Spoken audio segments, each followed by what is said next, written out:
Welcome to the program today. Mondo Gonzalez here with a prophecy update, and I've been looking forward to this discussion with Doug Woodward for a while because many people have written in and asked us about what is going on over at CERN, and Doug has written a lot about this, and so we're going to pick his brain today.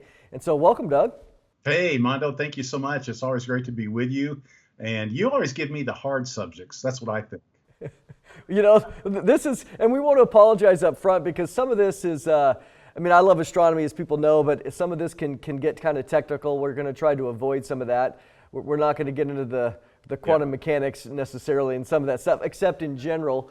But, I always like, for people that maybe we're getting new visitors and we're getting new viewers all the time.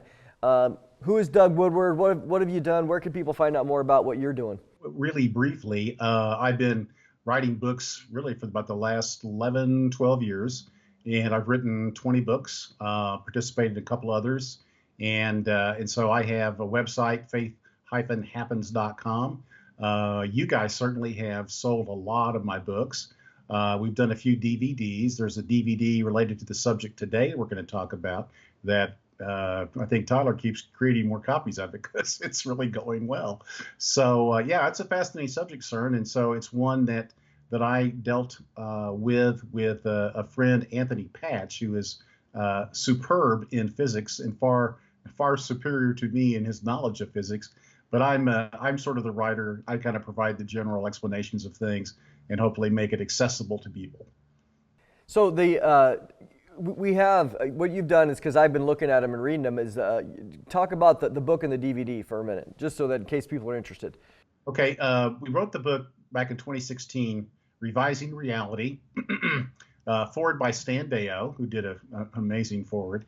The co-writers were Josh Peck, Gonzalo Shimura, Anthony Patch, and myself. Then I served as editor for the entire book. So I did a lot of the writing and underwriting, you might say, of the book. Then we did, not long afterwards, Anthony and I did a DVD, and we had Lynn Liaz sort of serve as host. She's been involved and has had a show or shows on the internet for a long time, and so she sort of participated in that. And that was just tremendously successful. So we continue to sell that because, the information there, it still has a long shelf life. Yeah, and for those that are watching, the reason we're discussing this is because CERN has been in the news over the past, really, I would say, few months, because it had a long hiatus, certainly during the COVID times, and yet it came back online in April, and even in the month of July, it was producing some recent results. And so when you get out on the blogosphere and the videosphere and YouTube, there's a lot of internet myth and rumor, and there's a lot of interesting things about CERN, which it is a very fascinating topic. And so today what we want to do is I want to kind of grill Doug on those things which we know as true, as certain, kind of the scientific background, but then also some of the weird and the strange things that some of the founders and the developers and the leaders, the behind-the-scene leaders, are doing, which are really just kind of weird. And so, of course, we like to talk about fringe topics here, but for those that are watching this, they've heard about CERN, they've heard about the Large Hadron Collider. What's the difference? So let's talk with some definition. What is CERN and what is the LHC? Okay. Well, CERN, technically, although it's a synonym for LHC, it really stands for the name of the organization that hosts this. And if I did a literal, it's a French acronym, so the literal French is Council European Research Nuclear, right? Or basically the European Organization for Nuclear Research is really what it boils down to. So that's CERN. Now, LHC, Large Hadron Collider. Hadron, really, I'll just mention a little bit about physics. You got your protons, your electrons, and your neutrons. Well, so if you kind of take out the electrons, you're really talking about protons and neutrons that form the nucleus of an atom. And really, hadrons are those combinations. A little bit more to that than that, but that's basically, keeping it simple, that's what that's about. So the Hadron Collider, it's a 27-kilometer, about 16-mile ring that runs under the border of Geneva. Well, it's outside of Geneva, under the border of Switzerland and France. And this circle provides an opportunity to send streams at each other, very tiny streams that are traveling at 99% the speed of light. And these hadrons are colliding into each other, and they create massive collisions and enormous, well, all kinds of things that they create, which we'll talk about. But the LHC really refers to this collider. It's the largest machine that mankind has ever built. It is one of the most expensive as well. We can talk a bit about that. Yeah, I mean, and one of the things that you see is they are, talk a little bit about the power requirements that they've been attempting. They've been setting records now. Right. Talk a little bit about that.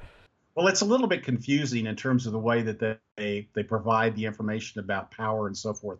And I've had to kind of go back and even brush up on some of my core electronics to remember about circuits and resistors and capacitors and all these kinds of things, because it's a little tricky. But essentially, it's voltage, and it has to do with the potential power of these various particles or the collisions. And so the collisions to date have generated energies of about 16 TeV, which is trillion volts.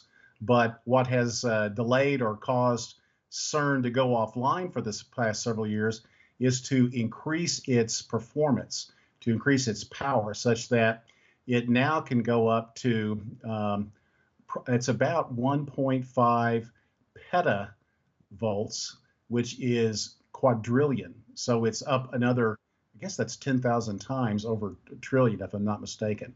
So so it's 15 zeros. So it's extremely powerful. Now these little, when these guys collide, the hadrons collide, they decay virtually instantly. How fast? 10 to the negative 22nd power. So it's such a picosecond that it would hardly goes unnoticed. Except they got all these machines that are like cameras that take pictures of these things and create gobs of data, and that's what scientists study.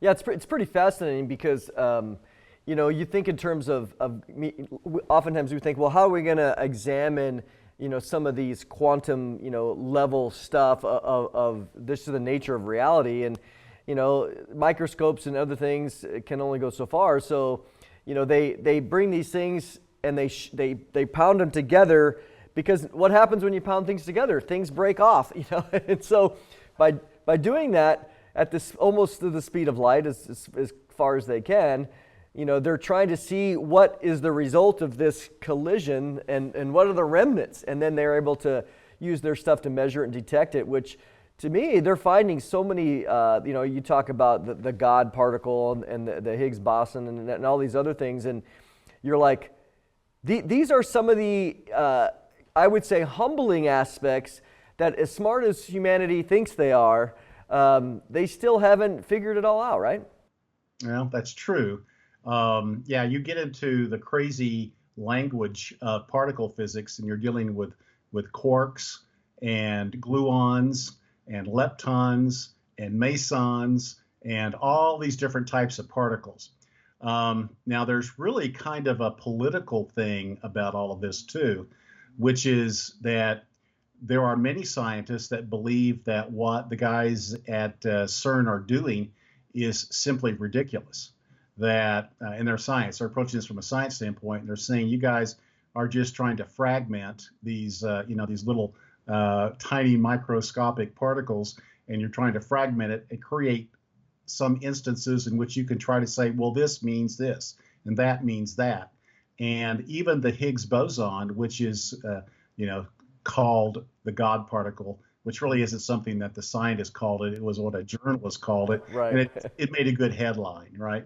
So the Higgs field and the Higgs boson is their attempt to explain why anything in the universe has mass. Now, we can think in terms of, well, weight and mass are the same thing. They're actually not. Mass is more of a density measure. A lot of mass has a lot of weight, but they're kind of different. It's like some people weigh 200 pounds, and then some people weigh 160, and the people that are 160 are more dense than the people that are 200. So mass and weight are not necessarily exactly the same thing. So anyway, so they're trying to understand what are the most very fundamental particles of the universe. And there's a book which I've been reading called The Higgs Fake, and it's by a particle physicist that is pointing out all these flaws in the scientific methodology of what they're doing. And he basically says, they keep saying that if they keep breaking things up into smaller and smaller particles, they're going to sort of come up to some, incredible discovery about what is the most fundamental aspect of the universe. Well, it really is deteriorating. And a lot of the scientists are saying, you guys have gone way too far. And this stuff it's so tied in with speculation that it may not make any sense to keep doing this. And yet they keep coming up with a new rationale for how they can attract billions of dollars to continue to support the operation and the 2,600 people they have that work there. So there's a lot of politics involved in this too. Yeah, it's so true. I've been looking at some of the stuff that they're doing. They're trying to raise money right now for a new expansion, in 2027. So, here we kind of talked about the science, and now, some people might be glazing over in their mind, but it goes a lot deeper. There's also been, let's kind of get into some of the, I would say that the speculative or the fun topics. Some of it is not speculation. So some of the things, let's talk about what's not speculation, and that is anybody can go online, they can go to YouTube. I'm just gonna throw out a few titles if they want to look at this. You guys talk in the book anyway about the dance of symmetry. There's these religious occult ceremony rituals. Here's one title that people want to look up. It's still available. The title is 2017 CERN opening ritual ceremony deleted scenes. Now, you watch this. It's about 30 minutes long. It's right there on location. Talk a little bit about what in the world, if you watch this, you would shake your head going, why is this somewhat pagan ceremony, completely pagan, connected with CERN? What in the world? Well, it certainly is. That itself, I could probably talk for 30 minutes about without taking a breath. But certainly there is an underlying occultism to what's going on. And we have to remember that, if you look at this from a philosophical standpoint, Europe is about 100 years, you could say ahead of us, but I'd say 100 years more devolved than we are in terms of belief systems. And so Europe has returned, especially their leadership, has returned increasingly to pagan topics. And there is a very strong pagan undercurrent at CERN. There's some of the things that are little documents and things they have on display in the lobby at CERN, I'm told. Haven't seen them. There's the statue of Shiva outside, which we'll talk about. So there's these aspects to it that there's an occult basis for a lot of what's going on. And you got to keep in mind that the leaders are going to be almost all atheists, but yet they're still trying to find some cosmic meaning to the universe, to the cosmos. And so they assume that if they go to the very, very tiny, these super micro particles all the way down to strings, if strings exist, which is another debate, that they can somehow discover the nature of the cosmos. And of course, that's just a farce.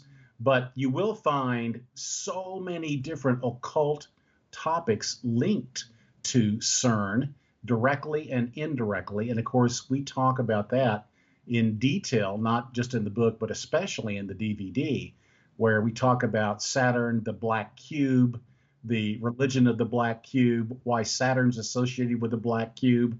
We get into 2001, A Space Odyssey, Stanley Kubrick's film, the whole meaning of the black monolith. I mean, all this stuff just goes on and on and on. And CERN itself, there was a god named Cernunnos, which was a god of nature. Shiva, god of destruction, and god or goddess of destruction. And then you get into the whole issue of Apollo. And this one is a real head scratcher, is they built CERN on top of or in the area of a temple to Apollo. Well, now, why is that significant? Well, Apollo was many different things, but one of the things that Apollo was was a God of destruction.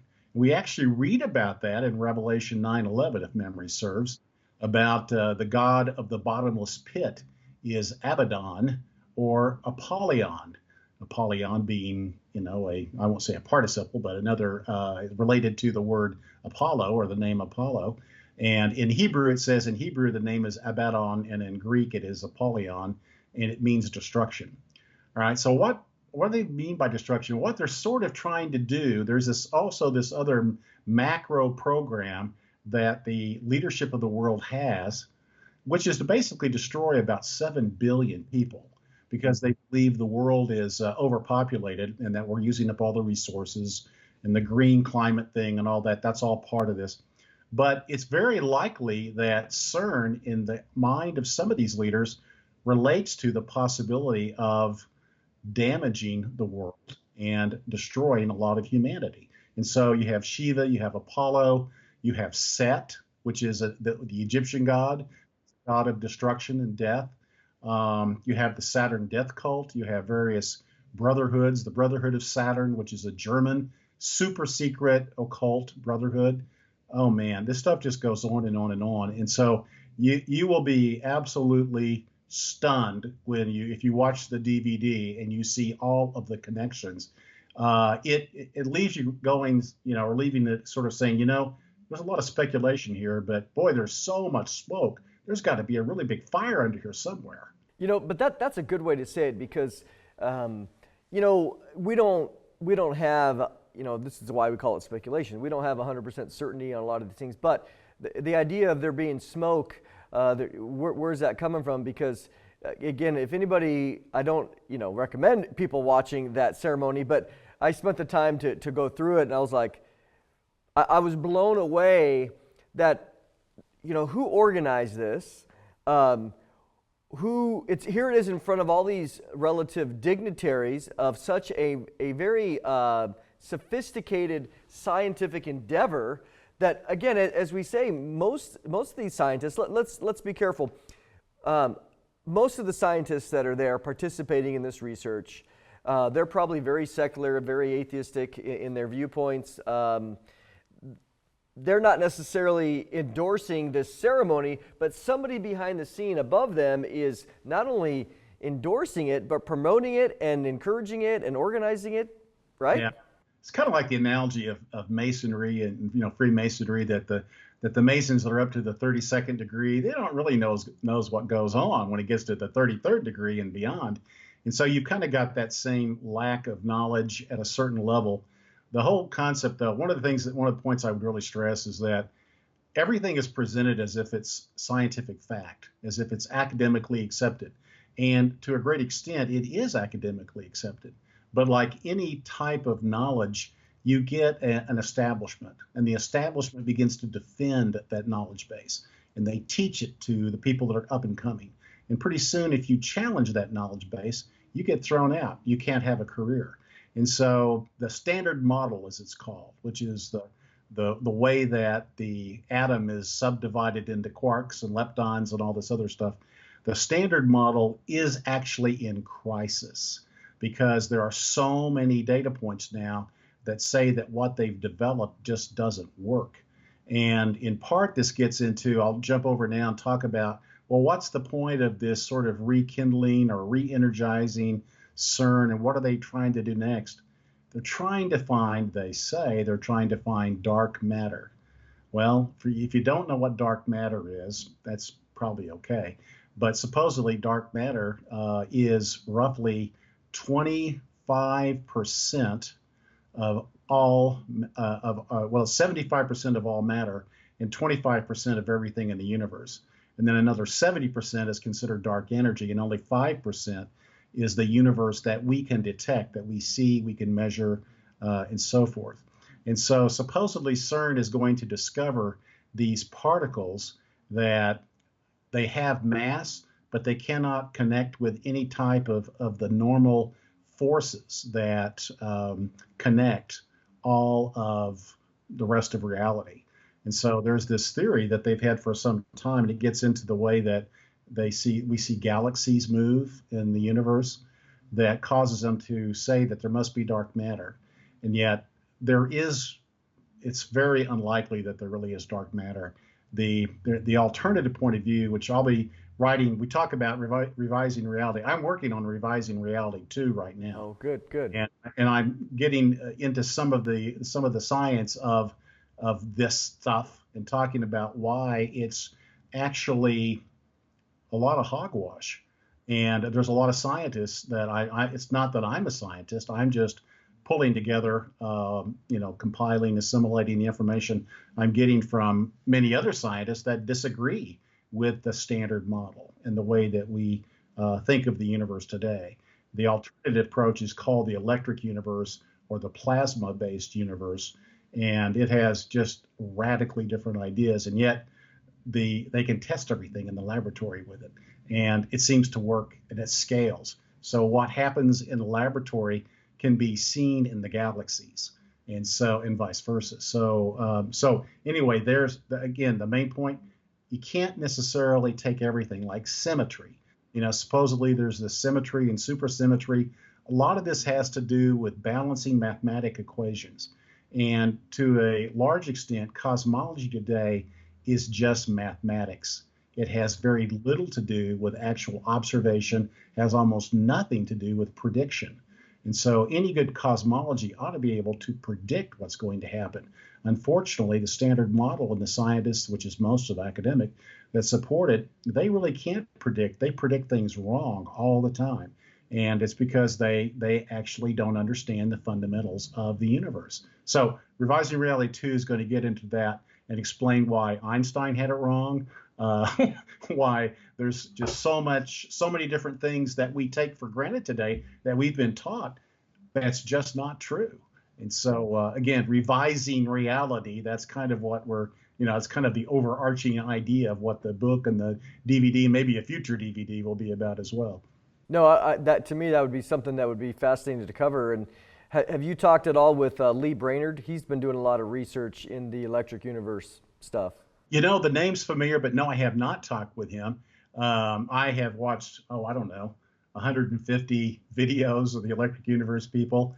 And I think he's probably one of those guys that's in on some of those videos, but I can't remember. Yeah. Just throwing his name out there. He does a lot of things. He's been doing some stuff with, apostasia and the early church fathers and some other things. So that's where he comes up. That's kind of my wheelhouse normally, but I've developed an interest in this because I'm sort of an apologist, and I believe that we have to knock down these untruths that deceive people. And a lot of the deception today is physics. It's astrophysics. It's the way that supposedly the universe is governed predominantly by gravity. It's not. Electromagnetism is 10 to the 39th power more powerful than gravity. And yet physics is saying that gravity is the core force that causes stars to be formed, galaxies to be formed, etc. And it's not. I was just reading an article just today on some of the new pictures that are coming out from the James Webb scope, and really already it's only been active for 6 months at the most, but even less. But the ways in which, as they're looking back, it's challenging the standard model, because they're, according to the standard theory, the farther you go back, the more disorganized matter was, but yet they're going back and they're seeing fully formed galaxies, and they're like, wow, that shouldn't be like that. And so it's interesting how the technology, as the technology continues to increase, that it's providing results that hopefully, that the nature of science is to have an hypothesis and to test it. You would hope that there'd be humility there, but not always the case. Well, the thing that I've discovered as I've done all this reading is that, that we're taught the Big Bang. The Big Bang was disproved 30 years ago. We're taught that the universe is expanding. The universe is not expanding. A guy named Halfan Arp is the guy that's sort of the modern day Galileo of astronomy. And there's this whole concept of redshift and the Doppler effect and blah, blah, blah. All this stuff is accumulated, and essentially, whether it's dark matter, the force of gravity, the expanding universe, the Big Bang theory, all these things are sort of the standard tenets of astronomy that we kind of pick up, because you have these popularizers like Brian Cox or Brian Greene, Elisa Randall, these people that come on TV shows, Neil deGrasse Tyson, and they talk about all these things as if they're accepted fact. Well, amongst them, they are the accepted facts. But the minority opinion, though, is and there's hundreds of people that are into the minority opinion. They challenge all these things, but their voices cannot be heard. Yeah. Once again, because of the media. Because of, if you got an issue to talk about, you better talk to Brian Cox. He's the man. Well, that's kind of the challenge that you're facing. So a lot of this stuff has been disproven for decades, and yet it persists. And so that's one of the things that I'll try to really point out in the new book is no, these things are not true. They've been disproven, and yet they persist. And unfortunately, the untruths are things that substantiate the atheistic position of cosmology, which is a tragedy. Yeah. Talk about, let's go back to the religious or the occultic or really the speculative in the sense that you have people making claims that one of the agendas of these occultic people at the top is to try to somehow use physics to open up a portal into another dimension. Talk a little bit about that. Yeah, I'm glad you said that. Well, there's a lot of confusion about that. And we certainly talk about that in the book, and we talk about that in the DVD, and that, even I think his name is Bartolucci, who's one of the maybe the whole leader of the whole thing, talks about, well, we may open up another dimension, something might come through, or we might put something through that dimension. I honestly don't know if he believes that or if he's just using that to create interest, like it's a publicity stunt, kind of like Paul McCartney, we buried Paul, so I don't know if it's really real or not, because, if you think about it, portals, the supernatural, it comes into play, it manifests itself in all kinds of ways every day in the world. And, if you've had any experiences, and you may or may not have had any experiences, I don't know. I've had it only sort of partially with, demonic entities or manifestations of demons or whatever. We don't have to have a portal to bring these things through. They come through basically on the belief systems of individuals. And so it's kind of like Jack Parsons, the JPL, Jet Propulsion Laboratory. Jack Parsons and this other guy did this, this ritual called Babylon Working out of the Mojave Desert. And things changed. This was done like in about 1944, 45, 46, but it's not too long afterwards that the Roswell thing happens and sort of the modern UFO focus has come to pass. And there's a lot of people that say that ritual that they performed, it had a significant impact upon opening up portals, and the demonic powers poured through those. So, I think there's a possibility. I think that, the things that we do know about CERN, the possible destruction that it can do, we haven't even talked about that. There's all kinds of things about the way it could really harm the Earth. Well, that was going to be my question maybe on that is CERN dangerous, as a human being? Is this something I should be concerned about? I'm not saying fearful, but is CERN dangerous? Talk about that. As far as the concern, since we believe in eschatology, we know how the world comes to an end. And it comes to an end by a new beginning, and that's, of course, Jesus when he comes. So I don't sit around worrying at night that CERN's going to blow up the world or something like that. However, there are certainly things that are going on. CERN has, when it is running its engines and doing collisions and so forth at its top, sort of at the top speed, creates a magnetic field above the area that is 15,000 times more powerful than the Earth's magnetic field, just proportionally in that area. There are earthquakes that happen sort of in a dipolar area. In other words, if you draw a line from CERN to the center of the Earth to the other side of the globe, you find yourself in New Zealand. And there have been earthquakes that seem to coincide with when CERN turns on its lights, you might say. So yeah, there's that. There's the magnetic thing. Then there's this thing called strangelets. Strangelets are quarks that are attached to gluons, which gluons sort of are the things that attach to all quarks to sort of give them substance, we could say, if all that is true. And but anyway, the strangelet is what's known as a gluon quark condensate. And these particles are basically incapable of being disposed of. And once they're created, they sink to the center of the Earth, where basically they get trapped because of the gravitational pull. The gravity is important if you have a massive object like the Earth. The gravity then becomes very important, as we learn every day. So these strangelets sit there, and strangelets have what's considered a stable characterization, and they attract the unstable thing, the unstable rest of of particles and so forth. So there's this worry that strangelets will continue to sort of suck together the core of the Earth, and like the Earth sort of implode upon itself. So there's that fear. I think that fear is, of course, unfounded, because I don't believe that's the way that the Bible predicts that things are going to occur. But nevertheless, that's one that's brought up. The earthquakes, there's the idea of creating a black hole, a mini black hole. A lot of debate about that. There were scientists years ago that actually sued CERN because they were fearful that what CERN was going to do was create a black hole. Well, Stephen Hawking, didn't he mention that? Dr. Stephen Hawking, did he mention that was a concern of his?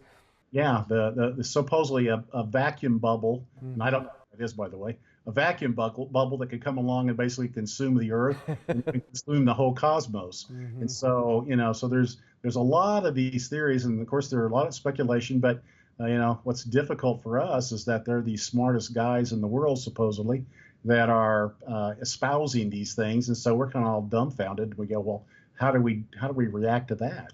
Yeah, exactly. Me with my Bible, how do I react to that? So anyway, eschatology, that's the way.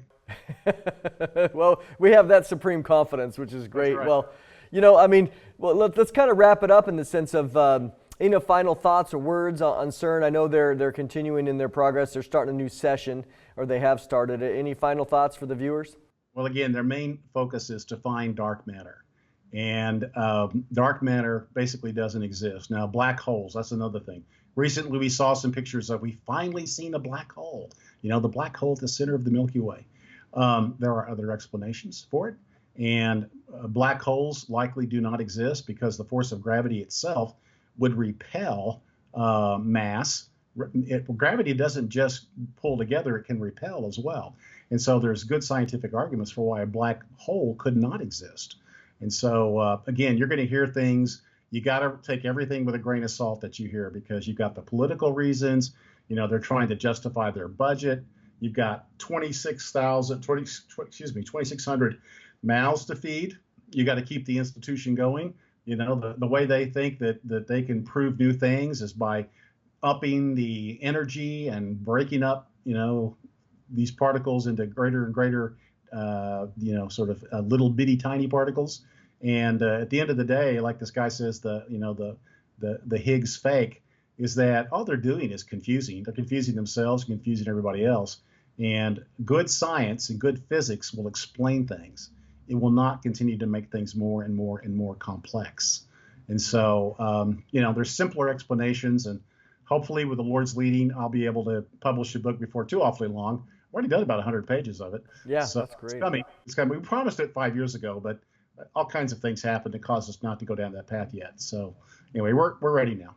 Yeah, awesome. Doug, appreciate your time, and those watching. Yeah. I mean, here we are. I think one of the things that intrigues me the most, and we'll keep an eye on it, is it's just some of the occultic and the pagan ritual nature that's connected to what they're doing. And again, as Doug mentioned, these are things where there's smoke, there's fire, and we just want to keep our eyes on it, and again, to pray against it for sure, some of that stuff. But if those of you watching today, we're going to continue to try to keep up to date on some of these trends, and thank you for watching today, this prophecy update. Appreciate your prayers as always. Lots going on here, exciting things, and we can't do it without God for sure, and we want to keep him at the center. So appreciate you watching today, and we'll see you next time. Have you ever wanted to explore the Bible and the mysteries of the universe at a deeper level, but didn't know where to start or who to trust? Have you ever wondered about some of the Bible's most controversial subjects? The giants of Genesis 6, the divine counsel of Psalm 82, cosmic heavenly wars in the ancient past, the secrets of NASA and our space programs, shapeshifters, CERN, the Book of Enoch, Nikola Tesla, Albert Einstein, and so much more. We often refer to some of the fringe subjects we explore here at Prophecy Watchers as things you'll probably never hear about in church.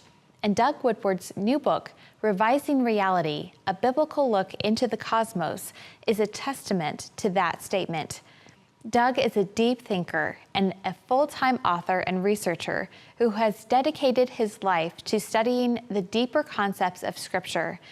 Along with 3 close friends, Josh Peck, Anthony Patch, and Gans Shimura, they've written a book that will challenge you to take your understanding of God's creation to a whole new level. You are about to enter the world of the supernatural and discover a world you didn't even know existed. Doug's book is available from our ministry for your gift of $25 or more, with shipping included anywhere in the USA. Just call the toll-free number on your screen 24/7, or if you prefer, visit our bookstore online at prophecywatchers.tv. We've also put together a special package of resources that will help you understand the complexity and beauty of God's creation. We're calling it the Secrets of the Universe package. It includes Doug's book, Revising Reality, his stunning DVD, CERN Decoded, the story of the mysterious Hadron Collider in Geneva, Switzerland, and Josh Peck's book, Unraveling the Multiverse, the Christian's Guide to Entities from Higher Realities, Strange Technologies, and Ancient Prophecies Being Fulfilled Today. The Secrets of the Universe package is available for your gift of $75 or more, and as always, shipping is included anywhere in the USA. It also comes with a free bonus, a copy of Doug's amazing book on the mysterious planet Mars, Lying Wonders of the Red Planet. Was Mars once home to an ancient angelic civilization? You're going to want to get this free bonus book and find out what Doug has discovered. Thanks for tuning in to Prophecy Watchers. Bible prophecy is coming to pass in these end times like never before, and everything we're doing here is designed to show people that Jesus is the only answer for these troubled times. That's why we're here, and that's why we invite incredible Bible teachers like Doug Woodward to be on our program. Your faithful support of our ministry is helping us take God's Word to the 4 corners of the world like never before. So keep your eyes on the skies because Jesus is coming soon.